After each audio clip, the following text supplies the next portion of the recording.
support the going to the war in Iraq, and even the Labour Party, they didn't give the votes, and the Conservative Party, they give the votes, and that's the bill improved, and then go to the.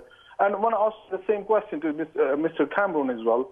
He's supporting at the moment in Syria, and they're sending weapons and all kind of things.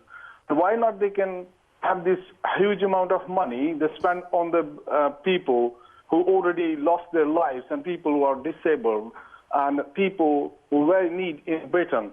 And secondly, the war in Afghanistan, in the British forces, the first duty is for the cut the narcotics. They have to prevent there's no more affion or no more cocaine. But is heroin? It's heroin. Mohsen, thanks for the heroin. call. The heroin production in the Helmand province, which is the main centre of heroin production, which has been under British rule for the best part of a decade, heroin production's up 800%. Welcome. Thanks, Mohsen. Paul's on the line. He's in the north of Ireland. He wants to talk about Israel-Palestine. Paul, go ahead, sir. Yeah, George, how you doing? I'm well, thanks. Go ahead. I was just going to talk about Israel and what's going on in Syria at the minute. Yeah, go on. And I can just see, I can see the Golan Heights. I can see another land grab going to happen if the conflict keeps going the way it is. I can see the Golan Heights. There's going to be a land grab by Israel, and they're going to probably under the tag of like a buffer zone or another land. You know what I mean? Well, they already hold the Golan Heights, of course. They have not just occupied them, they have annexed them, claiming that the Golan Heights is now a part of Israel. But you're right in saying this. Israel has become ever more involved in the war in Syria. It has bombed several times.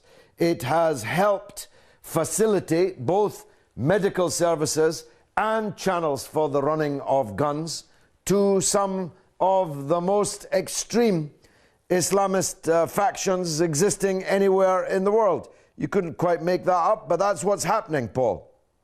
Yeah. It's very sad to see the sectarian conflict as well, like, you know, between the Muslims killing each other, like. Well, I think the Muslim world is divided between sectarians and non-sectarians. There are sectarians in all segments of society, and there are non-sectarians in all segments of Muslim society. And it's time, if there has to be a dichotomy, the dichotomy should be between those who turn their backs on sectarianism, who believe in unity, whether unity of the Arabs, unity of the Muslims, unity of humanity against the enemies of humanity, and let the others choose their side. Paul, thanks for that call. Harun's on the line all the way from Nigeria. He wants to talk about the same subject. Harun, welcome. Good evening, sir. Good evening to you. Yeah. So I would like to, about what Israel are doing, killing Palestinians, is not good. Yes, go ahead. Good evening, Judge. Yes, you're on the air. Go ahead. I keep master. And No, we'll have to move on, Harun, because the line's just not good enough. My apologies to you. Glenn is in Portsmouth in England on Palestine. Glenn, welcome back to the show. Nice to talk to you again. The subject I would like to talk on is the subject of Israel. Yes. I think it's an example of the crass and extreme double standards, the hypocrisy of U.S. foreign policy, that Israel, you never hear one objection from the United States about Israel's nuclear program. It's always having a dig at Iran. Indeed. It's accepted that Israel has hundreds of nuclear weapons, but has never declared them, doesn't allow any inspections of them, refuses to sign the Non-Proliferation Treaty, and refuses to obey international law. And instead of being punished, she's rewarded. Yeah, quite.